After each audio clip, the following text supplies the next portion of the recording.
Baik, Assalamualaikum warahmatullahi wabarakatuh.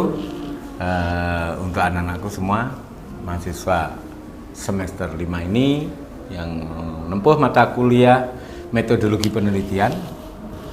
Pada kali pertemuan yang pertama ini diharapkan akan mampu mengerjakan tugas pada BKPM acara pertama, yaitu dengan pokok bahasan desain penelitian. Sedangkan acara praktikumnya adalah pengertian penelitian dan jenis desain penelitian. Baik, tujuan atau capaian pembelajaran mata kuliah pada kali ini adalah mahasiswa mampu memahami dan mendeskripsikan desain penelitian. Sebelum nanti kalian akan melaksanakan atau mengerjakan tugas pada BKPM di acara yang pertama, perlu kalian pahami bahwa desain penelitian ini merupakan cetak biru atau blueprint bagi peneliti. Nah, oleh karenanya desain penelitian harus ditentukan terlebih dahulu, karena desain penelitian ini akan menentukan arah penelitian, akan memberikan secara sistematis kepada peneliti tentang kegiatan-kegiatan yang akan dilakukan atau yang harus dilakukan, kapan harus dilakukan, dan bagaimana cara melakukannya. Jadi sekali lagi desain penelitian ini harus ditetapkan terlebih dahulu. Oke, desain penelitian di beberapa literatur disebutkan ada beberapa macam. Yang pertama, desain penelitian deskriptif, di mana desain penelitian deskriptif ini disusun dalam rangka memberikan gambaran secara sistematis tentang informasi ilmiah yang berasal dari subjek atau objek penelitian. Kemudian desain penelitian yang kedua yaitu desain penelitian kausalitas, di mana desain kausalitas di sini disusun untuk meneliti kemungkinan adanya hubungan sebab akibat antar variabel yang diteliti. Desain penelitian yang ketiga yaitu desain penelitian korelasional. Ini dirancang untuk meneliti bagaimana kemungkinan hubungan yang terjadi antar variabel dengan memperhatikan besaran koefisien korelasi, artinya besaran hubungannya. Oke, baik, Bapak lanjutkan terkait dengan desain penelitian yang keempat, yaitu desain penelitian tindakan, di mana desain penelitian tindakan ini disusun dengan tujuan untuk melakukan perbaikan-perbaikan terhadap kegiatan yang sudah dilakukan sebelumnya. Desain penelitian yang kelima yaitu desain penelitian eksperimentasi atau eksperimental, di mana desain eksperimental di sini disusun dengan tujuan untuk meneliti adanya hubungan kausalitas mengenai sikap tertentu antar kelompok atau antara kelompok yang diberikan perlakuan dengan kelompok yang tidak mendapatkan perlakuan. Dan desain penelitian yang terakhir yaitu desain penelitian grounded, di mana desain penelitian ini menggunakan fakta atau data,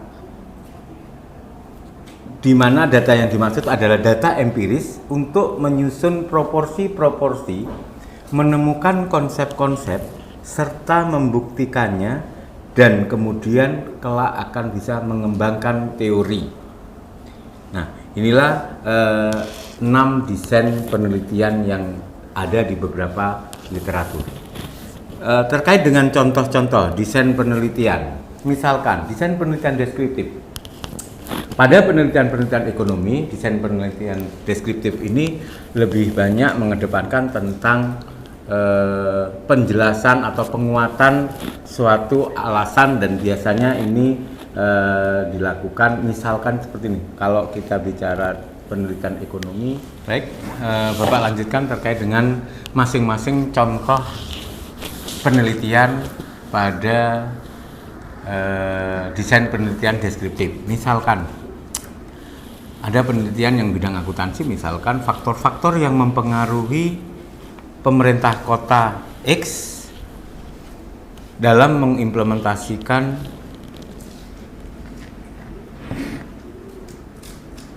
standar akuntansi pemerintahan yang berbasiskan accrual dengan berdasarkan pada PP nomor sekian misalkan. Jadi ini adalah salah satu contoh, atau mungkin kalau contoh yang lain, faktor-faktor yang mempengaruhi mahasiswa akuntansi dalam memilih profesi di bidang akuntansi.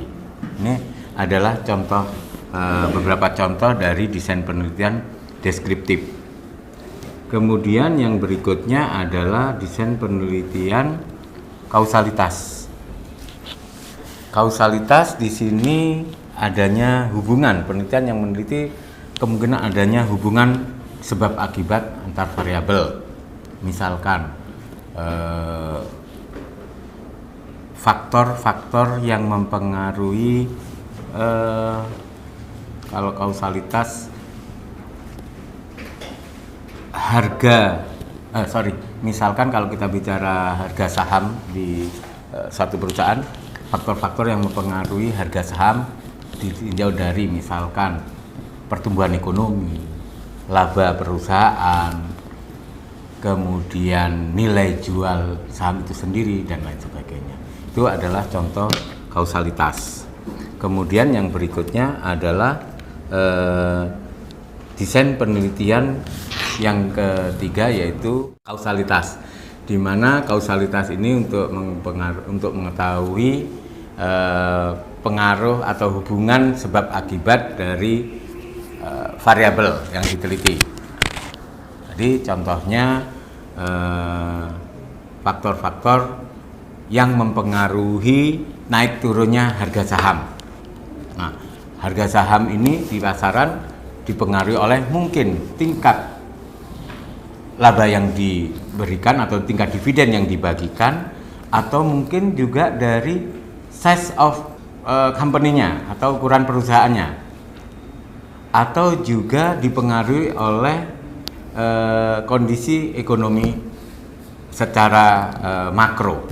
Itu adalah contoh penelitian kausalitas. Yang berikutnya adalah contoh desain penelitian korelasional, di mana contoh korelasional ini untuk mengetahui hubungan antar variabel yang diteliti.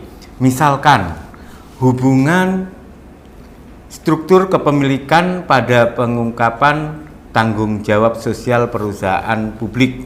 Misalkan ini adalah salah satu contoh penelitian korelasional. Atau mungkin terkait dengan contoh penelitian yang berikutnya adalah hubungan antara corporate social responsibility dan kinerja keuangan industri keuangan misalkan. Baik, Bapak lanjutkan contoh desain penelitian yang keempat, yaitu contoh penelitian tindakan, di mana penelitian tindakan ini dengan memberikan perbaikan atau perlakuan terhadap kegiatan tertentu yang kemudian dibandingkan dengan kondisi yang sebelumnya. Misalkan kalau kita bicara contoh penelitian ekonomi, misalkan penelitian yang mengambil judul tentang perbedaan hasil dari mahasiswa akuntansi yang mengikuti uji kompetensi pada bidang akuntansi dalam rangka memperoleh first job atau pekerjaan pertama, sehingga dibandingkan antara yang tidak memperoleh treatment untuk memperoleh uji kompetensi dengan yang setelah mendapatkan uji kompetensi, sehingga nanti dibandingkan lebih cepat mana untuk memperoleh first job yang sesuai dengan bidangnya. Itu adalah penelitian tindakan. Yang kelima yaitu terkait dengan desain penelitian eksperimental, di mana desain eksperimental ini untuk memberikan gambaran adanya hubungan kausalitas yang mengenai sikap tertentu antar kelompok yang diberi treatment dan kelompok yang tidak diberikan treatment. Mungkin yang bisa Bapak contohkan dalam contoh penelitian eksperimental yaitu misalkan penelitian yang mengambil judul misalkan analisis tentang kepatuhan wajib pajak dilihat dari sebelum dan sesudah pelaksanaan undang-undang pajak nomor bla bla. Itu adalah yang eksperimental. Kemudian yang terakhir adalah contoh desain penelitian grounded, di mana desain penelitian grounded ini menggunakan fakta atau data empiris untuk menyusun proporsi, menemukan konsep, serta membuktikan dan mengembangkan teori. Misalkan, kalau kita bicara contoh desain penelitian grounded, contoh penelitian grounded, desain penelitian grounded, misalkan judul penelitian terkait dengan variasi pemanfaatan komunikasi dan teknologi informasi dalam mendukung bisnis industri kecil dan menengah, atau mungkin juga peran perguruan tinggi dalam membangun jiwa kewirausahaan pada lulusannya. Nah, ini adalah contoh-contoh penelitian grounded. Oke, jadi itu tadi desain penelitian ada 6, ya, mulai dari desain penelitian deskriptif, kemudian kausalitas, kemudian korelasional, kemudian tindakan, eksperimental, dan desain penelitian grounded. Nah, keenam ini harus kalian pahami terlebih dahulu sebelum kemudian kalian menentukan atau memilih desain penelitian seperti apa yang akan dilakukan. Sekali lagi, biasanya nanti pada saat kalian akan menulis karya ilmiah, karena kalian diploma 4 berarti skripsi, selalu dosen pembimbing nanti akan memberikan kesempatan ke kalian untuk membaca terlebih dahulu, mencari sumber-sumber bacaan terlebih dahulu terkait dengan penelitian-penelitian yang terdahulu yang bisa kalian peroleh dari jurnal-jurnal yang kalian bisa baca, baik itu secara langsung maupun baik online. Banyak jurnal-jurnal yang sudah dipublikasikan secara online yang bisa kalian baca. Nah, saran Bapak untuk kalian supaya mudah dalam membuat satu penelitian, maka kalian baca terlebih dahulu, cari terlebih dahulu penelitian-penelitian terdahulu. Kira-kira kalian akan lebih suka jenis atau desain penelitian seperti apa? Apakah yang grounded? Biasanya kalau grounded masih belum pada bidang kalian, dan sepertinya kalau diploma 4 jangan mengarah ke sana dulu. Tetapi misalkan yang paling sering dipakai itu adalah yang deskriptif, kemudian kausalitas, eksperimental itu. Nah, kalian cari dulu, baca-baca dulu penelitian-penelitian tersebut. Kemudian kalau sudah, kalian cari teori-teori yang mendukung atau sumber-sumber literatur yang mendukung atas penelitian tersebut. Nah, kalau sudah kemudian kalian lakukan itu, maka pasti kalian akan melihat atau mencari sesuatu yang berbeda, ya. Sesuatu yang berbeda dari penelitian tersebut apa dengan beberapa penelitian yang terdahulu. Itulah yang biasanya dicari, bahwa perbedaan penelitian kalian dengan penelitian-penelitian yang sebelumnya itu apa, ya. Itulah yang disebut sebagai keterbaruan dari penelitian tersebut. Nah, ini yang perlu kalian lakukan. Jadi sekali lagi, cari dulu studi empiris, penelitian-penelitian terdahulu, kemudian cari literatur yang mendukung teori-teori yang dipakai dalam penelitian tersebut. Setelah itu semua selesai, baru kalian bisa merancang, oh saya akan memilih penelitian ini, dan seterusnya. Oke, sebelum kalian nanti akan melanjutkan atau mengerjakan tugas BKPM yang harus kalian lakukan, kalian pertama-tama pahami dulu dari teori tersebut. Kemudian yang berikutnya, sebagai acuan atau panduan untuk kalian melakukan praktek, nanti kalian cari penelitian-penelitian terdahulu, dan dari penelitian-penelitian tersebut kira-kira dia masuk desain penelitian yang mana. Jadi cari minimalnya 10 penelitian, dan syukur-syukur 10 penelitian tersebut mampu memberikan jawaban atas 6 contoh desain penelitian. Ya, tugas yang pertama tadi mencari penelitian-penelitian terdahulu. Kemudian yang kedua, kalian coba rancang judul-judul penelitian pada 6 desain penelitian. Jadi Bapak ulang, tugas yang pertama nanti praktek adalah mencari minimalnya 10 judul penelitian, dan diharapkan 10 judul penelitian tersebut bisa menjawab 6 desain penelitian yang sudah kalian pelajari. Dan yang kedua, kalian coba membuat judul penelitian dengan memperhatikan desain penelitian. Ya, jadi dengan memperhatikan 6 desain penelitian. Oke, jadi itu untuk acara praktek yang minggu pertama ini. Jadi sekali lagi pada minggu pertama ini acaranya adalah membahas tentang desain penelitian. Dan diharapkan nanti setelah kalian melakukan praktek ini akan mampu menjawab deskripsi desain penelitian. Baik, itulah hasil akhir atau penjelasan terakhir dari Bapak terkait dengan desain penelitian pada acara praktek yang pertama pada mata kuliah metodologi penelitian. Jadi sekali lagi mudah-mudahan kalian bisa memahami dari desain penelitian yang sudah Bapak jelaskan dan beberapa contoh, tetapi sekali lagi contoh-contoh masih bisa kalian cari di Google dan kalian bisa mengisi atau mengerjakan BKPM yang sudah dibuat dengan yang tadi Bapak katakan 2 tugas tadi ya. Mudah-mudahan kalian mampu menyelesaikan, dan kalaupun ada kesulitan kalian boleh tanya ke Bapak, boleh juga tanya ke teknisi baik secara langsung maupun juga kalian bisa chat via WA Bapak. Oke, mudah-mudahan itu saja yang bisa Bapak berikan, bisa bermanfaat bagi kalian yang sangat sedikit tadi.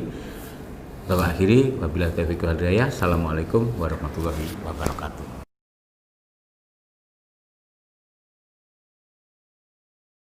Oke, Assalamualaikum warahmatullahi wabarakatuh. Pada pertemuan yang kedua kali ini masih pada mata kuliah metodologi penelitian pada materi perumusan masalah atau identifikasi masalah. Nah, pada pertemuan kali ini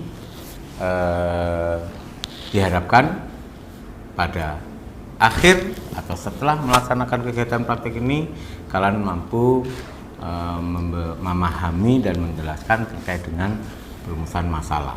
Nah, perumusan masalah merupakan bagian dari langkah-langkah penelitian dalam satu penelitian.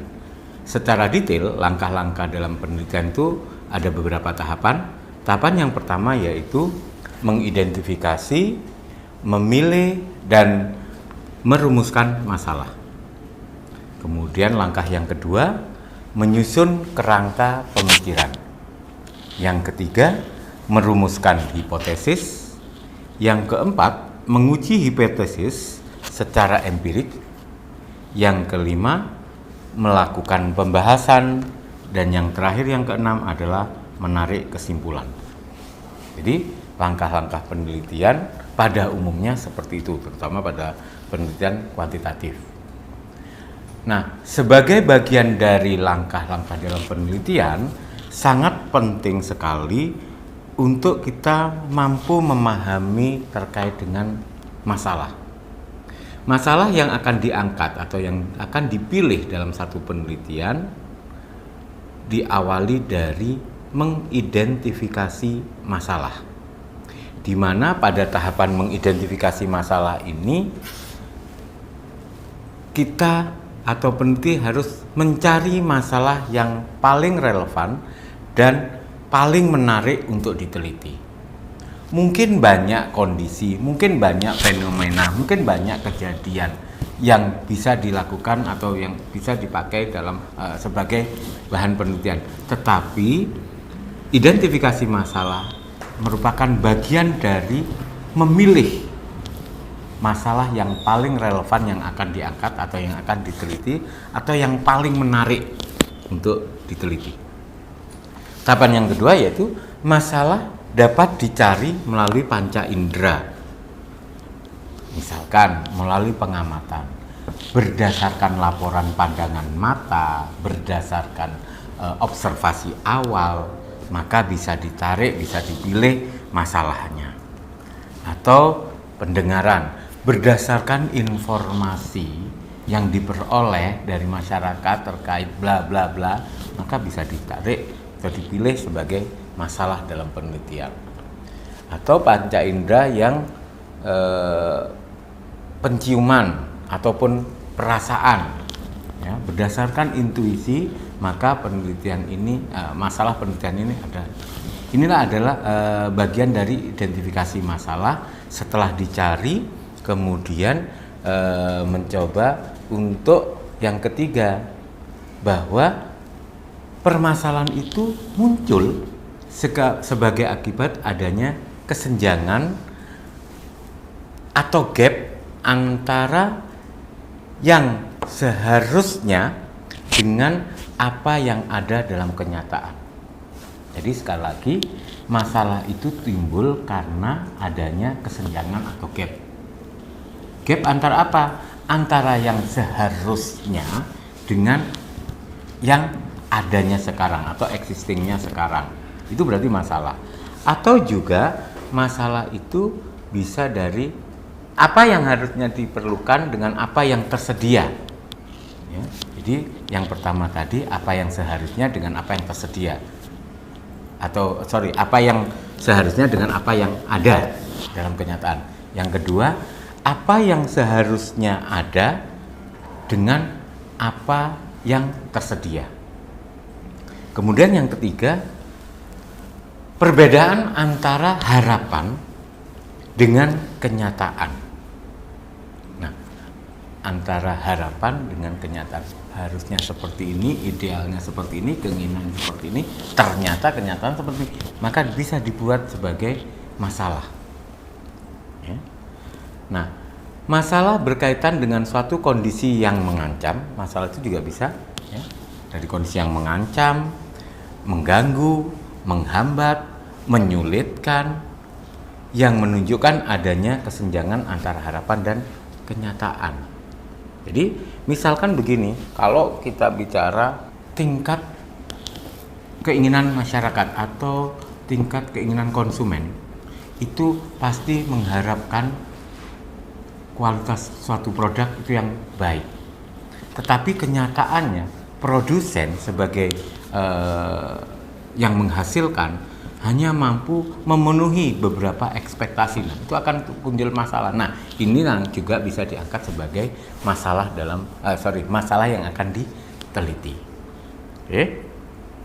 Sekarang setelah kita bisa mengidentifikasi masalah, kemudian yang berikutnya adalah sumber masalah. Sumber masalah itu bisa diperoleh dari beberapa macam. Misalkan bacaan, terutama bacaan yang berisi laporan penelitian. Artinya, berdasarkan penelitian-penelitian yang terdahulu, maka masalah yang bisa diidentifikasi atau masalah yang bisa dipilih atau masalah yang akan ditarik sebagai satu masalah dalam penelitian tersebut berdasarkan penelitian-penelitian terdahulu. Kemudian juga berdasarkan hasil seminar atau diskusi dan pertemuan-pertemuan ilmiah.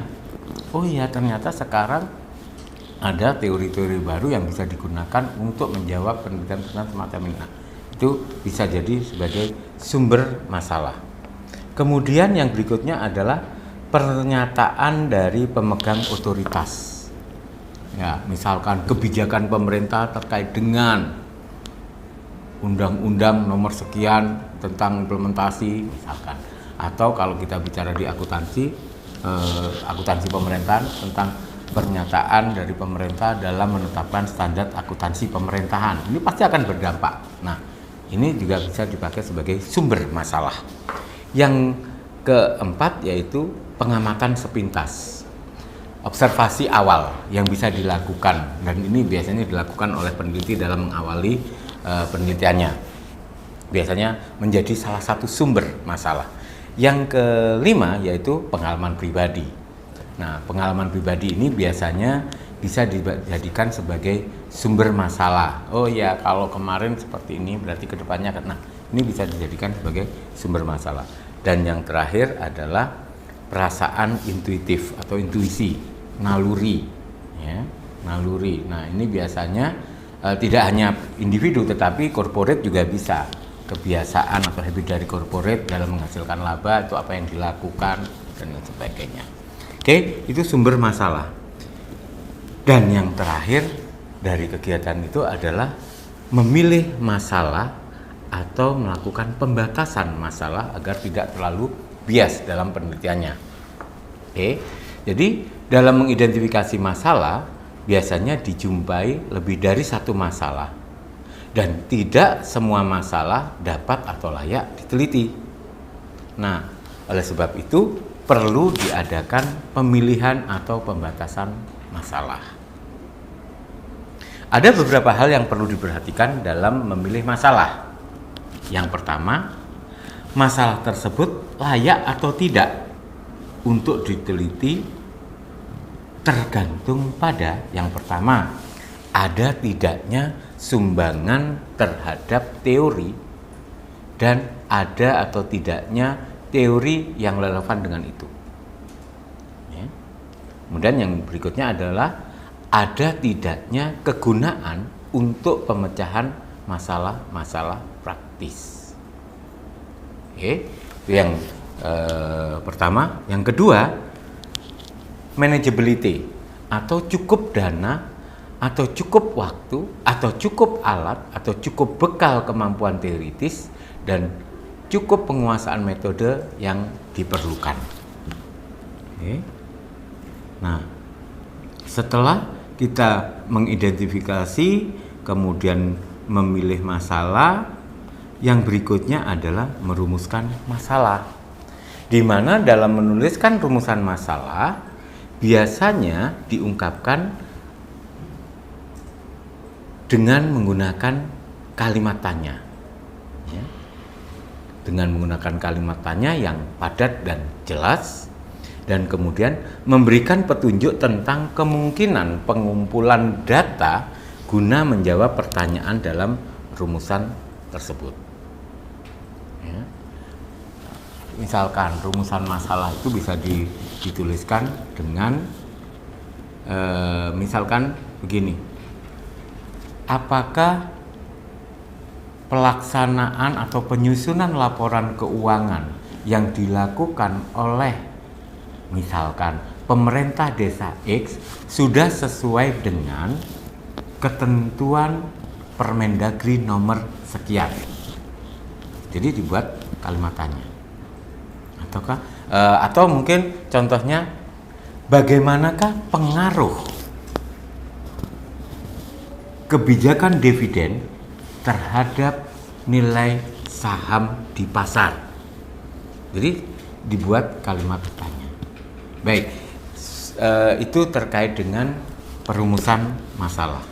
Sekarang masuk pada masalah penelitian dalam penelitian bisnis.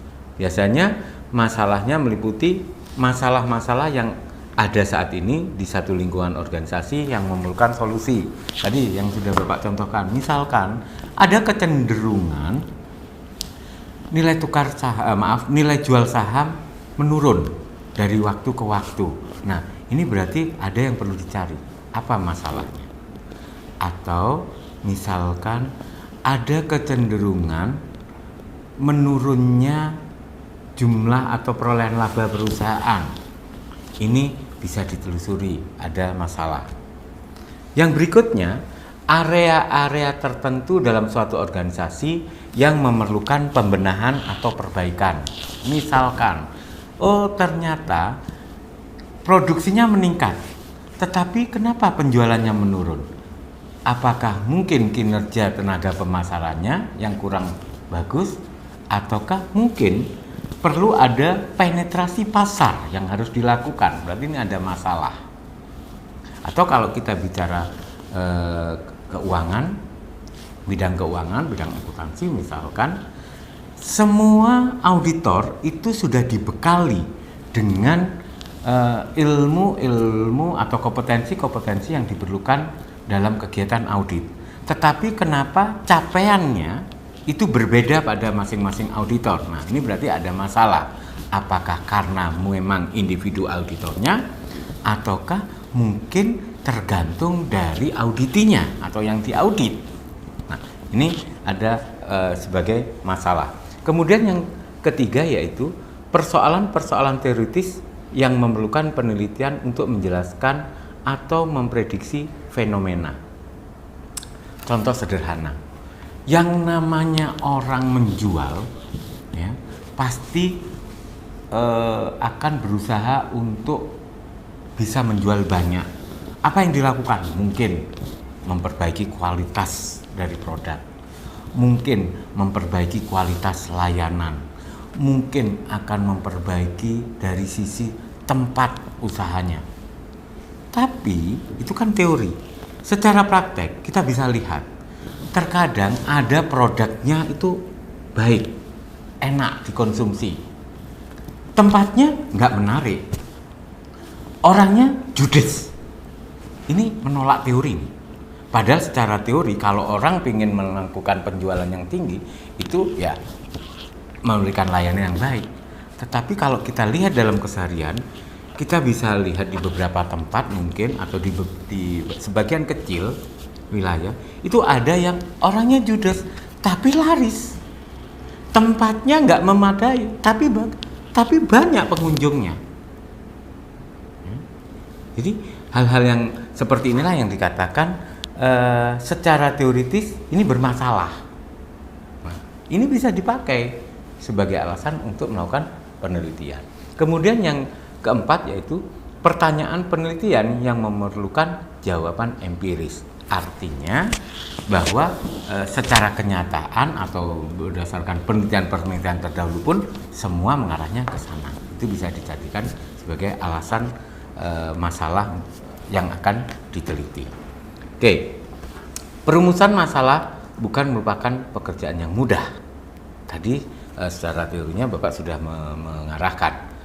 Ada beberapa kriteria yang dapat digunakan sebagai pertimbangan dalam menemukan masalah penelitian. Ya. Di antaranya adalah bidang masalah dan topik yang menarik. Perumusan masalah atau pertanyaan dalam penelitian merupakan tahapan akhir dari penemuan setelah peneliti memilih bidang dan pokok masalah yang diteliti. Kriteria penelitian yang baik menghendaki rumusan masalah atau pertanyaan penelitian yang jelas dan tidak ambigu. Agar memudahkan peneliti dalam menentukan konsep-konsep teoritis yang ditelaah dan memilih metode pengujian data yang tepat, masalah penelitian sebaiknya dinyatakan dalam bentuk pertanyaan, sebagaimana tadi yang sudah Bapak jelaskan, yang mengekspresikan secara jelas hubungan antara dua variabel atau lebih. Rumusan masalah dalam satu penelitian dapat berupa lebih dari satu pertanyaan, seperti yang tadi Bapak contohkan. Jadi, misalkan kalau dalam satu penelitian, rumusan masalahnya begini. Apakah variabel X1, misalkan kedisiplinan karyawan, berpengaruh terhadap, misalkan berpengaruh terhadap kompetensi teknis karyawan atau kompetensi teknis auditor, ya, kedisiplinan. Kemudian apakah kebijakan pimpinan, dalam hal ini keleluasan kebijakan pimpinan akan berpengaruh terhadap kompetensi auditor dan lain sebagainya. Sehingga di sini dalam merumuskan masalah dalam satu penelitian itu bisa lebih dari satu pertanyaan. Dan kelak pertanyaan tersebut kemudian dirumuskan dalam tujuan penelitian. Nah, itulah urut-urutan dari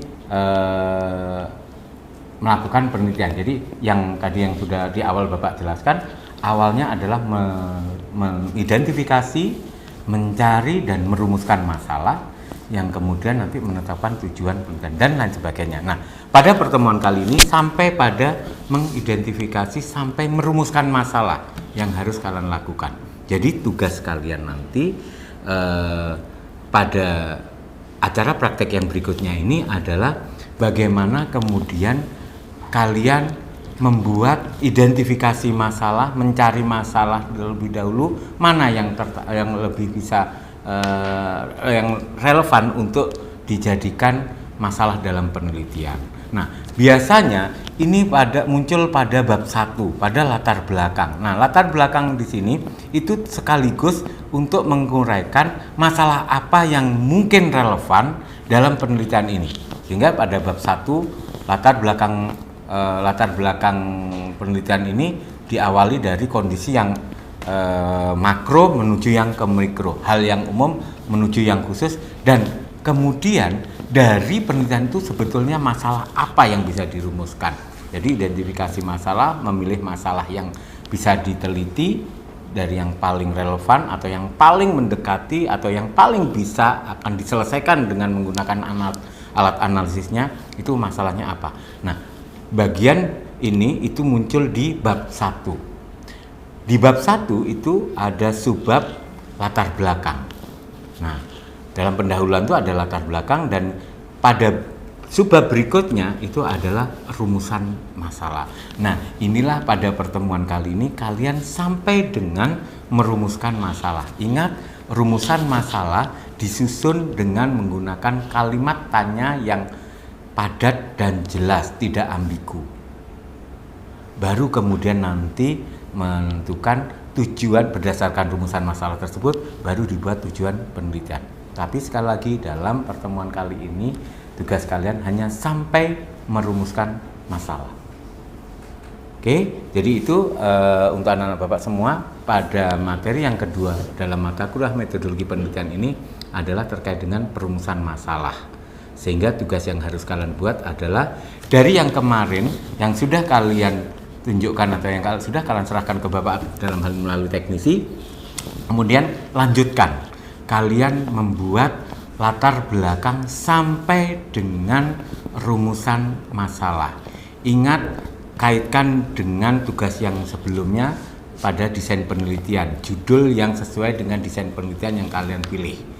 Oke, mungkin itu saja yang bisa Bapak berikan pada pertemuan sampai pada pertemuan kedua ini. Mudah-mudahan bermanfaat bagi kita semua. Bapak akhiri, Assalamualaikum warahmatullahi wabarakatuh.